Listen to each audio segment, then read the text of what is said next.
आज 15 जुलाई सैटरडे है और ये आपका डे 18 का लाइफ पर्पस है। ये वीडियो दो पार्ट में डिवाइडेड है।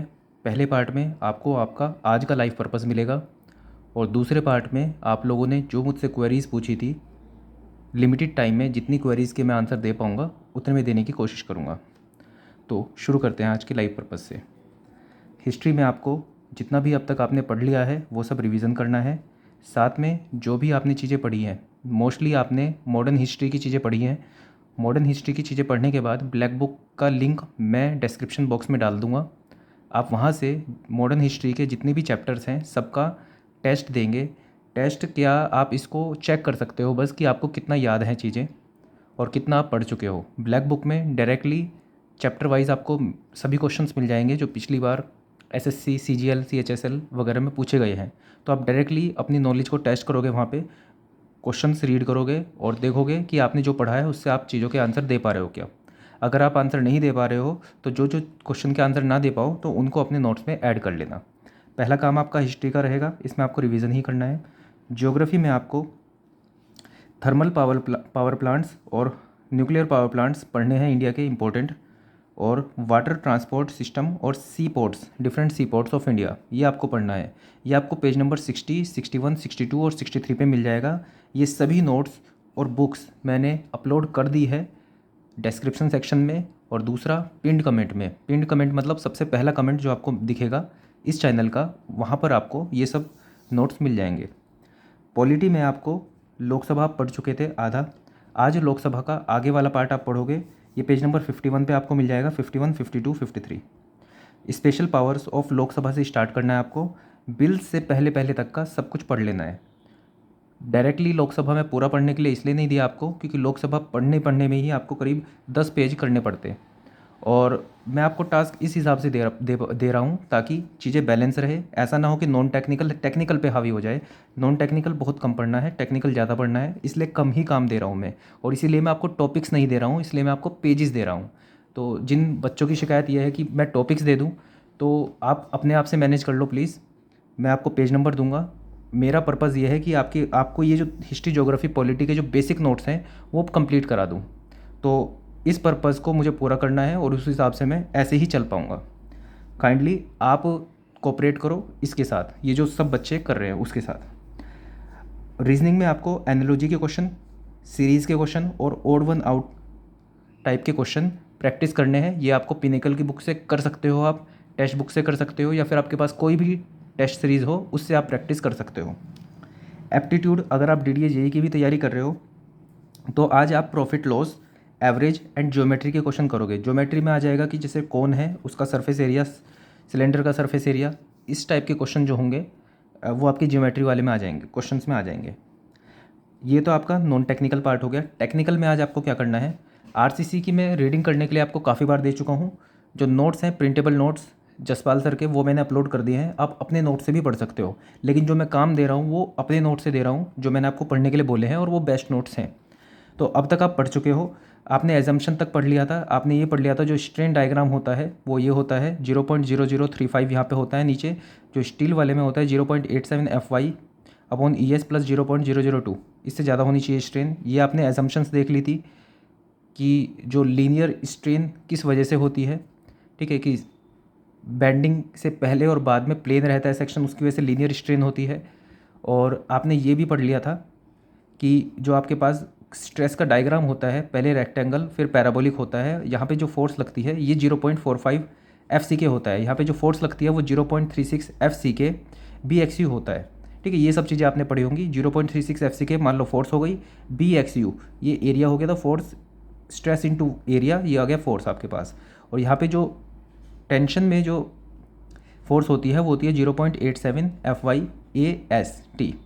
ये आपने देख लिया था फोर्स। अब इस फोर्स के साथ साथ आपको अब पेज नंबर 62, 63 और 64 पढ़ना है। उसमें आपको मोमेंट ऑफ रेजिस्टेंस निकालना सीखना है। प्लस इसके अंदर आप ये भी सीखोगे कि अंडर इनफोर्स, पिछले वाले को रिवाइज कर लेना, अंडर इनफोर्स, ओवर इनफोर्स और बैलेंस सेक्शन क्या होता है। ये बिल्कुल बेसिक चीज़ें हैं, ये आपको आज सीखनी पड़ेंगी। मोमेंट ऑफ रेजिस्टेंस में कुछ नहीं, जो आपने फोर्स निकालनी सीखी है उसको आप जैसे ही मल्टीप्लाई कर दोगे लीवर आर्म से। लीवर आर्म क्या होती है, कंप्रेशन और टेंशन के बीच में जो डिस्टेंस होती है ये लीवर आर्म होती है। और ये लीवर आर्म कैसे निकालते हैं, इसको हम निकालने का तरीका हमने अभी देखा था कि जब आपने इसका डेरिवेशन देखा होगा तो जो ये वाला डिस्टेंस आता है कंप्रेशन साइड से, जहाँ पर फोर्स लग रही है कंप्रेशन की, वो आता है 0.42 XU। ठीक है, तो टोटल यहाँ से यहाँ तक का डिस्टेंस होता है D, यहाँ से यहाँ तक का होगा 0.42 XU। तो ये वाला डिस्टेंस जो होता है वो D माइनस 0.42 XU हो जाता है। छोटे में इसलिए समझा रहा हूँ क्योंकि आपने पढ़ा होगा तो आपको चीज़ें समझ में आ रही होंगी। इसको बस फोर्स से मल्टीप्लाई करना होता है, मोमेंट ऑफ रेजिस्टेंस निकल जाता है। XU अगर XU लिमिटिंग के बराबर होता है तो बैलेंस एक्शन होता है, XU X लिमिटिंग से ज़्यादा हो गया तो ओवर इनफोर्स, कम हुआ तो अंडर इनफोर्स। XU लिमिटिंग निकालने का क्या तरीका होता है, तीनों में अलग अलग केस होते हैं, 250 के लिए अलग, 415 के लिए अलग, 500 के लिए अलग। ये वैल्यू आपको याद रख लेनी है कि 250 के लिए 0.53 D होता है, 0.48 D होता है, 0.46 D होता है। ये आपको याद रखना है XU लिमिटिंग निकालने के लिए। और उसके बाद आप XU निकालना सीखोगे कि सिर्फ XU कैसे निकालेंगे। XU निकालने के लिए सिंपल कंप्रेशन बराबर टेंशन कर लेते हो आप। कंप्रेशन में आप 0.36 FCK B XU इसको बराबर करते हो 0.87 FIAST। यहाँ से आप XU निकालते हो, इस XU को XU लिमिटिंग से कंपेयर करते हो, उससे आपके पास अंडर इनफोर्स, ओवर इनफोर्स और बैलेंस एक्शन, ये आपको पता चलता है तीनों में से क्या है। उसके अकॉर्डिंग आप फिर मोमेंट ऑफ रेजिस्टेंस निकाल लेते हो। ये मैंने थोड़ा ओवरव्यू दे दिया ताकि आपको पढ़ने में, अगर आप पहली बार पढ़ रहे हो तो आपको आसानी हो। तो आपको 62, 63, 64 पेज नंबर करने हैं। 64 पेज नंबर के बाद से क्वेश्चन स्टार्ट हो जाएंगे जो कि कन्वेंशनल क्वेश्चन है। मैं चाहूँगा अगर आप पहली बार इस चैप्टर को पढ़ रहे हो तो बस 64 पे रुक जाना, क्वेश्चन देखने की भी कोशिश मत करना कि क्वेश्चन कैसे सोल्व हो रहा है। मैं आपको बिल्कुल भी सजेस्ट नहीं करूँगा कि आप क्वेश्चन देखो और कन्फ्यूज़ हो जाओ। आपको तुरंत इसके बाद, अब तक मैंने आपको कोई क्वेश्चन करने के लिए नहीं बोला है इसका, अभी 64 पेज पढ़ने के बाद मैं इस हिसाब से बता रहा हूँ आपको चीज़ें कि जैसे आप बहुत बच्चे बिगिनर होंगे बिल्कुल, जिनको पहली बार जो RCC पढ़ रहे हैं, मैं बिल्कुल इस तरह से ही आपको काम दे रहा हूँ ताकि आप धीरे धीरे इस चीज़ को ग्रेस्प करो, धीरे धीरे समझो और एट लास्ट आपको सब चीज़ें समझ में आ जाए। आप एक बार में पढ़ने की कोशिश करोगे, बोर भी हो जाओगे, समझ में भी कुछ नहीं आएगा और फिर किताबें पटक के बैठ जाओगे कि मन ही नहीं कर रहा है पढ़ने का। तो मैं आपको इस तरह से ही चीज़ें बता रहा हूँ ताकि आप कर पाओ। 62, 63, 64 यहाँ तक पढ़ने के बाद आपने एक बेसिक चीज़ें देख ली है, बहुत वन लाइनर टाइप की चीज़ें कर ली है। उसके बाद तुरंत आप जंप करोगे introduction of LSM and WSM, SSC JEE PYQ। आप एक से लेके जितने क्वेश्चन हैं इसके अंदर, 100 से ज़्यादा शायद क्वेश्चन हैं, सबको देखोगे। देखने के बाद जैसे पहला क्वेश्चन आया, बहुत ज़्यादा चांसेस हैं कि आप इनमें से बहुत कम 4-5 क्वेश्चन कर पाओ। तो आपको क्या करना है, हर क्वेश्चन को एक थ्योरी की तरह देखना है। क्वेश्चन देखो, समझो उसको, उसके बाद समझने के बाद उसको नोट्स में भी देखो दोबारा से कि नोट्स में कहाँ लिखा था, क्या लिखा था। ठीक है, उससे क्रॉस चेक करो और साथ साथ अपनी कॉपी में लिखो। जैसे IS कोड के बहुत सारे प्रोविज़न आपको मिल जाएंगे इसके अंदर, आपने पहले पढ़ लिया होगा जब मैंने आपको टास्क दिया था। जैसे कंडीशंस होती है mild, moderate, severe, very severe, extreme.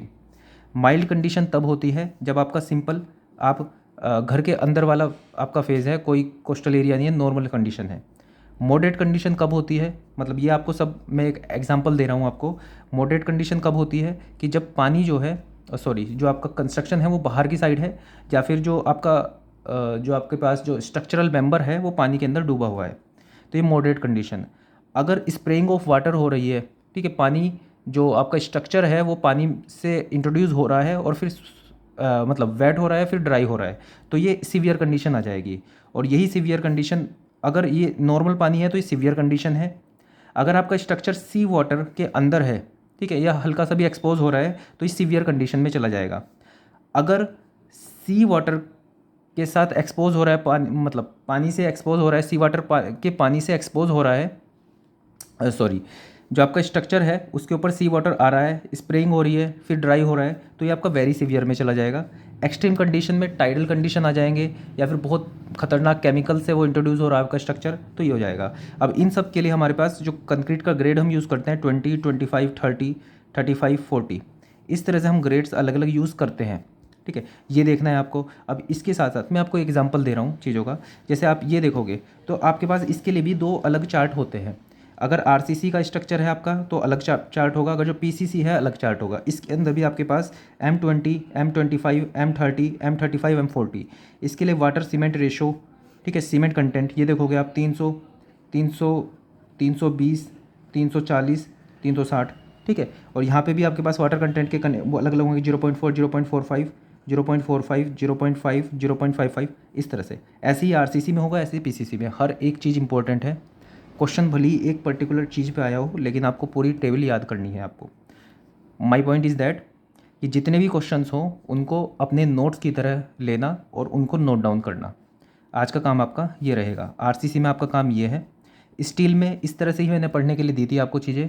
अभी तक आप कोई न्यूमेरिकल करना नहीं सीखे हो स्टील का, जितना सीखे हो उसके अकॉर्डिंग आप जनरल रिक्वायरमेंट ऑफ डिज़ाइन या फिर जनरल डिज़ाइन रिक्वायरमेंट, ये एसएससी जेई का पीवाईक्यू का पहला चैप्टर है स्टील का। ये इसके आप हर एक क्वेश्चन को अटैम्प्ट करोगे। हर एक क्वेश्चन इंपॉर्टेंट है। कॉन्सेप्ट ना समझ में आए, ठीक है, चीज़ें याद करने वाली हों तो याद कर लेना और अपनी कॉपी में लिख लेना, एक अलग कॉपी बना लेना। तो आरसीसी और स्टील में ये करोगे। हाइड्रोलॉजी के अंदर आप फाई इंडेक्स, डब्ल्यू इंडेक्स, ये आप नोट से पढ़ोगे। ज़्यादा डेप्थ में मत जाना कि फाई इंडेक्स की गहराइयों में घुस जाओ। आपको सिर्फ क्या करना है, फाई इंडेक्स और डब्ल्यू इंडेक्स के जो न्यूमेरिकल्स हैं उनको एक बार देखना है, सीखना है, कोशिश करनी है। इसके अंदर अगर जो आपको अच्छे क्वेश्चन ना मिले तो आप गेट में भी फाई इंडेक्स के क्वेश्चन आए हुए हैं, एक बार देख लेना कि क्वेश्चन कैसा आया हुआ है, सोल्व कैसे करना है। यूनिट हाइड्रोग्राफ का थोड़ा सा आइडिया ले लेना, इसकी एजम्पशन क्या होती है और यूनिट हाइड्रोग्राफ होता क्या है। इवन हाइड्रोग्राफ की ही थोड़ा सा आइडिया ले लेना, हाइड्रोग्राफ होता क्या है, इफेक्टिव रेनफॉल क्या होता है। मतलब ये मैं बेसिक बता रहा हूँ कि ये बस एक बार बेसिक देख लेना। हाइड्रोग्राफ आगे बहुत पढ़ेंगे, हाइड्रोलॉजी के बारे में आगे और जानेंगे, लेकिन मैं आपको सिर्फ बेसिक दे रहा हूँ यहाँ पे कि आपका एक इंट्रोडक्शन हो एक नए सब्जेक्ट के साथ। तो आपका आज का काम ये सब रहेगा। बिल्कुल ईमानदारी से टास्क को कंप्लीट करते हुए चलोगे।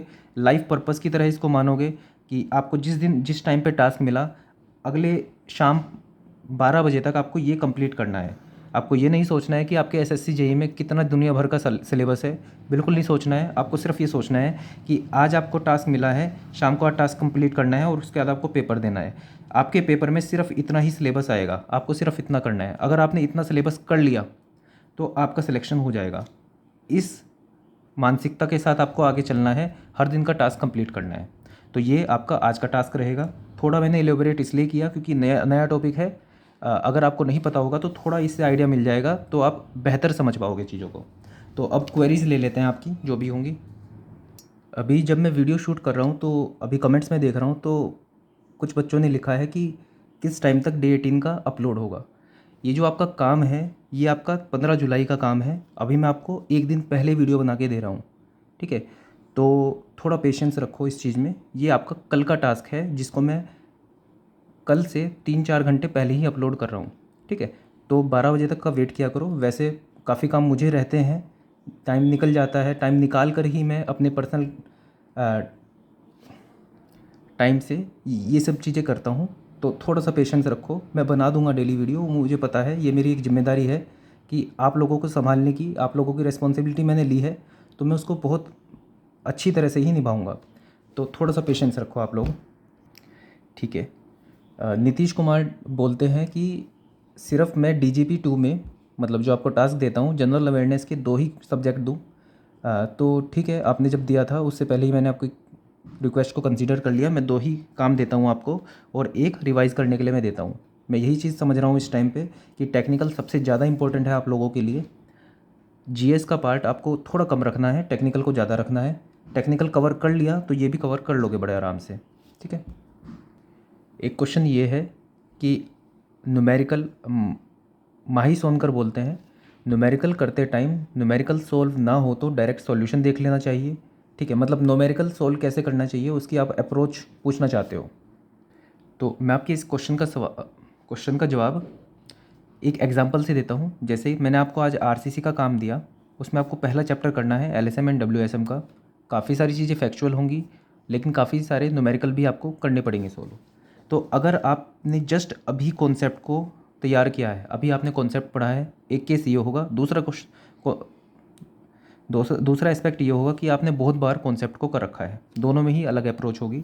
अगर आपने जस्ट अभी कॉन्सेप्ट सीखा है, जैसे कि आपने अभी मैंने आपको बताया जो बिगिनर होगा जिसने मोमेंट ऑफ रेजिस्टेंस जस्ट अभी सीखा होगा ये सब, तो उसको क्या करना है, क्वेश्चन अटैम्प्ट किया उसने, मान लो पहला न्यूमेरिकल उसने क्वेश्चन को देखा, खुद से करने की कोशिश की, ठीक है। लेकिन काफ़ी सारी चीज़ें हो सकती हैं कि समझ में ही नहीं आया, थोड़ा सा समझ में आया, खुद से ट्राई किया, ठीक है। बहुत सारी चीज़ें हो सकती है। अगर आपने जस्ट अभी कॉन्सेप्ट सीखा है तो ज़्यादा टाइम वेस्ट नहीं करना है, आपको सॉल्यूशन देखना है उसका। सॉल्यूशन देखने के बाद सीख लेना है, नोट कर लेना है, आगे बढ़ना है। फिर अगर सेम टाइप का कॉन्सेप्ट का क्वेश्चन दोबारा से आए, ठीक है, तो फिर आपको कॉन्सेप्ट में जाके देखना पड़ेगा। जैसे आपके पास ये क्वेश्चन आया कि आपको बी दे रखा है, डी दे रखा है, मान लो बी दे रखा है 200, डी दे रखा है 300, एरिया ऑफ स्टील दे दिया, आपको पूछा है एक्स यू निकाल के दिखाओ। अभी आपने थ्योरी पढ़ी है, थ्योरी के हिसाब से आपने कुछ दिमाग लगाया, लेकिन ऐसा कुछ आपने कभी देखा नहीं था, तो करने की कोशिश की, नहीं हुआ, कोई बात नहीं, तुरंत की तुरंत सॉल्यूशन देखो उसका कि एक्स यू कैसे निकालते हैं। एक्स यू निकालने का तरीका, कंप्रेशन को टेंशन के बराबर करेंगे और एक्स यू की वैल्यू हम निकाल लेंगे। ये आपने सिर्फ सॉल्यूशन देखा, उससे आपने समझा इसको, ठीक है। जब हम सॉल्यूशन देख लेते हैं तो हमें लगता है कि हमें आ गया सब कुछ समझ में, ठीक है। अब मान लो तीसरा, चौथा, पाँचवा क्वेश्चन आपने देखा, सिमिलर सा क्वेश्चन हो गया थोड़ा सा चेंज करके, और आपके पास क्वेश्चन आया, लेकिन आप अब देख रहे हो तो आपको बिल्कुल भी समझ में नहीं आ रही है चीज़ें, तो आप, इससे अच्छा है कि आप सीधा सॉल्यूशन देखो उसका, आप वापस से थ्योरी पे जाओ और फिर से इन सब चीज़ों को पढ़ो, एक एक एस्पेक्ट को फिर से पढ़ो, क्योंकि अगर आप सेम क्वेश्चन दोबारा से नहीं कर पा रहे हो, मतलब आपने थ्योरी में कहीं कुछ मिस किया हुआ है, ठीक है, तो आप थ्योरी को फिर से पढ़ो।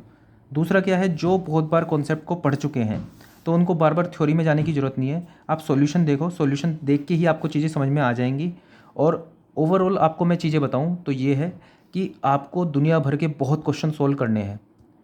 जो मेरी गलती रहती थी अपने टाइम पे जब मैं पढ़ाई करता था, तो मैं क्वेश्चन को देखता था और क्वेश्चन को मैं इस तरह से समझता था कि ये तो ब्रेन स्टॉर्मिंग है मेरे लिए, कि अगर क्वेश्चन आया तो मुझे खुद से ही दिमाग लगा के सोल्व करना है, एक रीडल की तरह मैं इसको मानता था कि अगर मैंने सॉल्यूशन देख लिया तो मेरा दिमाग कहाँ बढ़ पाएगा उतना इन चीज़ों के लिए, एग्ज़ाम में तो नए क्वेश्चन आएंगे।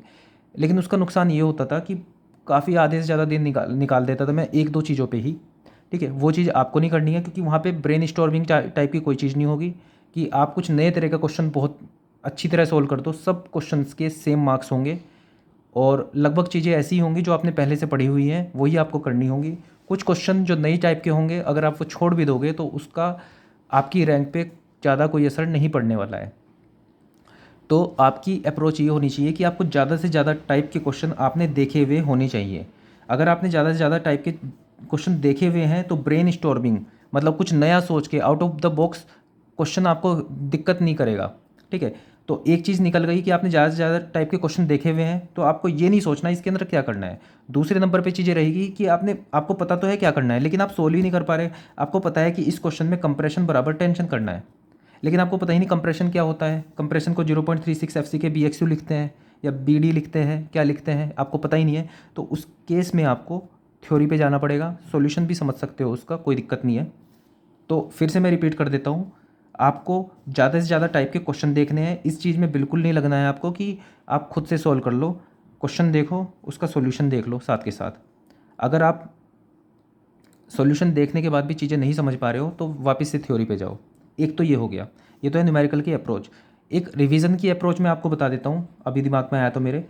जैसे आपने कोई चीज़ पढ़ ली, ठीक है, काफ़ी बार पढ़ ली है और आपके शॉर्ट नोट्स में वो लिखी हुई है वो चीज़, तो आपको रिवीजन करने के लिए क्या करना है, आपको ऐसा नहीं है कि शॉर्ट नोट्स उठाए और देख के पहली पहली लाइन से आखिरी लाइन तक पढ़ते हुए चले गए। इससे क्या होगा कि आपने जस्ट देख देख के पढ़ रहे हो, आपको खुद भी नहीं अंदाजा है कि आपने लगा तो दिया आधा घंटा 1 घंटा, लेकिन आपके दिमाग में चीज़ें गई कितनी। जब तक आप अपने दिमाग को चैलेंज नहीं करोगे, कि आप रिकॉल खुद से नहीं करोगे चीज़ों को, तब तक कोई गारंटी नहीं है कि आपने आधा घंटा क्या, आपने पूरा दिन भी लगा दिया रिवीजन में, कि आपके दिमाग में वो रिटेन कर पाएगा कि नहीं। अगले दिन जब पेपर देने जाओगे तो ऐसा भी हो सकता है कि आप ये सोचो कि यार कल ही तो पढ़ा था, भूल गया मैं। इसका सबसे सही तरीका ये है कि रिवीजन के लिए क्वेश्चंस को ट्राई करो, क्वेश्चंस करके देखो, क्योंकि वहाँ पर एग्ज़ाम में क्वेश्चंस ही आने वाले हैं।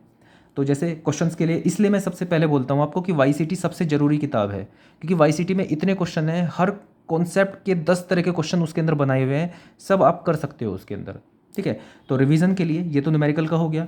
रिवीजन के लिए मैं आपको बता रहा हूँ कि जब आपको रिवीजन करना हो तो डायरेक्ट शॉर्ट नोट्स या थ्योरी पे मत आओ, आपको सीधा जाना है, क्वेश्चन ट्राई करना है, क्वेश्चन करना है। क्वेश्चन करते टाइम आप सॉल्यूशन, अगर आपको नहीं आ रहा है तो सॉल्यूशन देख लो उसका, तब भी चीज़ें समझ में नहीं आ रही है तो आप थ्योरी में जाओ वापस से, ठीक है। तो आगे बढ़ते हैं। नेक्स्ट क्वेश्चन है यूज़र ZF9 का। सर मेरे पास बस SSC JEE IAS मास्टर है और GKP हैंडबुक है, मुझे कोई और बुक लेनी चाहिए क्या? मैं आपको लिस्ट बता देता हूँ जो आपके पास होनी चाहिए। तो टेक्निकल पार्ट के लिए आपको ये सब चीज़ें अपने पास रखनी होंगी। अगर आप मुझ पे भरोसा करते हो तो बिल्कुल आंख बंद करके इन सब चीज़ों को फॉलो कर लो, 100% सिलेक्शन हो जाएगा। कोई कितनी ही किताब बताए, कितना ही कंफ्यूज करे आपको, सिंपल सी बात है, यही चीज़ें आपको करनी है। ये चीज़ आपने कर ली तो 100% सिलेक्शन हो जाएगा। ऊपर से लेके नीचे तक कोई भी AE का एग्ज़ाम हो, क्रैक कर लोगे। ठीक है, क्या क्या कर सकते हो आप? एनी कोचिंग नोट्स, कोई भी कोचिंग के नोट्स ले सकते हो। मेड इजी या IAS मास्टर मैंने सुना है, ठीक है, कोई दिक्कत नहीं है। लेकिन अगर जो प्रेफरेंस वाइज मैं आपको बताऊं, IAS मास्टर्स का जो स्टडी मटेरियल है, जो किताबें हैं बहुत अच्छी लिखी हुई हैं, एक चीज़ उसके अंदर आपको मिल जाएगी। या फिर जसपाल सर के नोट्स, ये दोनों इक्वलेंट से ही लगते हैं मुझे। जसपाल सर के नोट्स में थोड़ा सा आपको एग्ज़ाम एग्ज़ाम के पॉइंट ऑफ व्यू से आपको क्वेश्चन टाइप के, मतलब उस बेसिस से मिल जाएगा। IAS मास्टर एक कंप्लीट टाइप का स्टडी मटेरियल है कि कोई भी चीज़ कहीं पे आपको लग रहा है कि पता नहीं है तो आपको वो चीज़ उसमें मिल जाएगी। तो ओवरऑल ये दोनों इक्वल मैं रैंकिंग दूंगा इन दोनों को। सेकंड नंबर पे आप कोई भी कोचिंग के नोट्स ले लो, लगभग बराबर से ही है। ठीक है, कोई एक हैंडबुक आपके पास होनी चाहिए। ये इसलिए क्योंकि इसके अंदर ऊपर ऊपर से पॉइंट्स दिए होते हैं। जैसे आपके पास शॉर्ट नोट्स नहीं है अभी, तो आपको बहुत सारी चीज़ें जैसे दिमाग में आई कि आप क्वालिटी पैरामीटर में अलग अलग चीज़ों की देख लो कि कितनी लिमिट्स होती है। ठीक है, आप देख लो कि जैसे थ्योरी ऑफ फेलियर में 4-5 थ्योरीज होती हैं, तो उसके अंदर फॉर्मूले क्या होते हैं। तो आपको सभी किताबें उठा के पलटनी ना पड़े, इसलिए आपके पास एक हैंडबुक होनी चाहिए जिसमें, क्योंकि तुरंत आपके दिमाग में कोई चीज़ आई, अगर आप उस चीज़ को तभी एक्सेस नहीं कर पाए तो वो आपसे छूट जाएगी। आपके दिमाग में आया कि यार थ्योरी ऑफ फेलियर एक बार देख लेता हूँ, तो इन सब किताबों को उठा के देखने की जगह आप सीधा हैंडबुक में जाओ और उसके अंदर खोल के देख लो कि प्रिंसिपल स्ट्रेस थ्योरी क्या होती है, स्ट्रेन थ्योरी क्या होती है, डिस्टोर्शन थ्योरी क्या होती है, ऑक्टाहेड्रल, उसके अंदर डायग्राम क्या क्या बनते हैं। तो एक बारी में आप देख लोगे, जिस टाइम पे आपका मन किया, जो चीज़ मन किया वो चीज़ पढ़ लिया आपने। तो हैंडबुक इस चीज़ के लिए इंपॉर्टेंट है। इस चीज़ के लिए आप अपने शॉर्ट नोट्स भी बनाओगे, वो भी बहुत ज़्यादा इंपॉर्टेंट है। तीसरे नंबर पे SSC JEE की IAS मास्टर्स की PYQ, ये आपको रखनी है मेंस के लिए। मेंस के लिए भी यही इंपॉर्टेंट है, लेकिन अभी मैं प्री की बात कर रहा हूँ। तो ये किताब आपके पास होनी चाहिए क्योंकि इसकी जो थ्योरी है वो बहुत कमाल की है। मतलब ये समझ लो कि आपके पास अगर नोट्स भी आपने नहीं पढ़े हुए हैं और आप सिर्फ थ्योरी बुक से PYQs देख रहे हो, तब भी आपको बहुत फ़ायदा मिलेगा इससे। और ये लास्ट बताता हूँ मैं, YCT AE, इसको तो आप ये समझो कि आपने कोई कॉन्सेप्ट सीखा और आपको टेस्ट करना है उसको, आपको उसको पक्का करना है कॉन्सेप्ट को, तो YCT AE कमाल की चीज़ है क्योंकि इसके अंदर हर एक टाइप के क्वेश्चन होंगे एक कॉन्सेप्ट के ऊपर। इतने अलग अलग तरह के क्वेश्चन होंगे कि वो कॉन्सेप्ट आप ढंग से सीखे हो कि नहीं सीखो, ये टेस्ट हो जाएगा। ठीक है, तो ये मेरी तरफ से आपकी बुक लिस्ट होगी। ये सब चीज़ें अपने पास ज़रूर होनी चाहिए आपके पास। ये कर लोगे तो बहुत फ़ायदा हो जाएगा आपको। मेरी तरफ से ये आपके लिए सजेशन है। नेक्स्ट क्वेश्चन, निशा खांडे ने बोला है कि सर MPPSC AE के लिए डेली प्लान बता दीजिए। देखो, डेली प्लान तो मेरा SSC JEE का ही चलेगा, क्योंकि मैं बहुत सारी चीज़ों को इंक्लूड कर लूँगा, अलग अलग चीज़ों को। तो मेरे पास खुद पर्सनल कोई टाइम नहीं बचेगा अपने लिए भी। ठीक है, तो मैं काफ़ी टाइम निकाल के बना रहा हूँ ये चीज़ें। जैसे आज मैं थोड़ा लेट हो गया तो बच्चों के कमेंट्स आने स्टार्ट हो गए कि मतलब आज का जो टास्क है वो कब अपलोड होगा। तो ठीक है, मेरे ऊपर भी थोड़ा प्रेशर होता है, लेकिन फिर भी मैं कर देता हूँ चीज़ें। तो मैं और प्रेशर तो नहीं लेना चाहता हूँ और मैं कर भी दूंगा चीज़ें, लेकिन दिक्कत ये होगी कि एफिशिएंसी कम हो जाएगी। और मैं, अगर मुझे थोड़ा टाइम लगेगा तो मैं देखूंगा और किसी एग्ज़ाम का अगर जो हुआ तो। बाकी हाँ, MPPSC AE के लिए मैं अलग से प्लान बता सकता हूँ आपको, एक वीडियो बना के, कि आपको क्या करना चाहिए उसके अंदर। अभी के लिए मैं आपको बता देता हूँ, टेक्निकल के लिए तो यही सब चीज़ें फॉलो कर सकते हो, SSC JEE IAS मास्टर को हटा के। दूसरा, जीके के लिए आप क्या करो, आप जीके के जो MPPSC AE के सिविल सर्विसेज के जो पेपर हैं ऑब्जेक्टिव, उनको आप देख सकते हो। तो आपको जीके के लिए, MPPSC AE के लिए कुछ और नहीं करना है। मैंने भी जो किया था, मेरे आई गेस 315, अभी तो मैं भूल गया, 315 नंबर थे AE वाले में, तो उसमें इंटरव्यू की कॉल आई है मुझे। तो मैंने क्या किया था, सिविल सर्विसेज के जो क्वेश्चन हैं ऑब्जेक्टिव वाले, सिविल सर्विसेज के, प्लस जो भी PSC टाइप के पेपर आते हैं, नॉन टेक्निकल पेपर आते हैं MP में, उन सब के आप मतलब क्वेश्चंस देख लेना। आपके पास कोई PYQ हो वो देख लेना, और टेक्स्ट बुक पे मॉक्स हैं बहुत सारे MPPSC AE के, वो सब क्वेश्चन को अटैम्प्ट कर लेना। ठीक है, तो ये अगर आपके पास कुछ नहीं है तो आप टेक्स्ट बुक के ऊपर ये मिल जाएंगे, आपको अवेलेबल हो जाएंगे। ठीक है, और अगर आप टेक्स्ट बुक के न्यू यूज़र हो तो अगर आप ये कोड यूज़ करोगे तो आपको 10% का डिस्काउंट भी मिल जाएगा। तो आप ये कोड भी यूज़ कर सकते हो। ठीक है, तो आप ये सब भी कर लोगे जीके के अंदर, काफ़ी है। आप सोचोगे कि यूट्यूब पे मैं डेली क्लासेस देख लूँ, उससे कुछ हो जाएगा, मतलब आप टेक्निकल के साथ थोड़ा कॉम्प्रोमाइज़ कर जाओगे। इतना काफ़ी रहेगा स्टैटिक जीके के लिए, अगर जो आप इतना भी कर लोगे, काफ़ी चीज़ें हैं। ठीक है, तो ये सब आप कर सकते हो।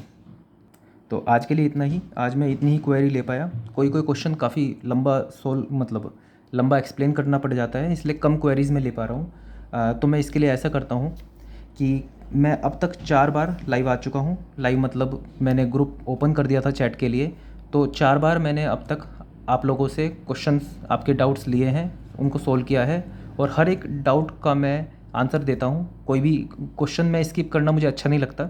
तो आप जो भी क्वेश्चन पूछते हो, हर एक बच्चे का डाउट इंपॉर्टेंट है, हर एक बच्चे के डाउट का मैं आंसर देता हूँ। तो 4 बार तो मैं यहाँ पे ले चुका हूँ टेलीग्राम पे, लेकिन वहाँ पे लिखने में थोड़ा ये होता है कि आप लोगों के क्वेश्चंस बड़ी जल्दी जल्दी आते हैं, फिर मैं सबके आंसर देता हूँ। तो ऐसा कर सकते हैं हम अब कि मैं एक बार लाइव आकर आपके जो छोटे मोटे जो आपके डाउट्स हैं, ये जैसे छोटे छोटे डाउट्स हैं, इन सबको मैं लाइव आकर एड्रेस कर लूँ। तो मैं इसके बारे में थोड़ा सोचूंगा कि टेलीग्राम पे ही करना है या लाइव पे करना है। बाकी आप भी सजेशन दे सकते हो आज की वीडियो में। So that's all for this video. Thank you.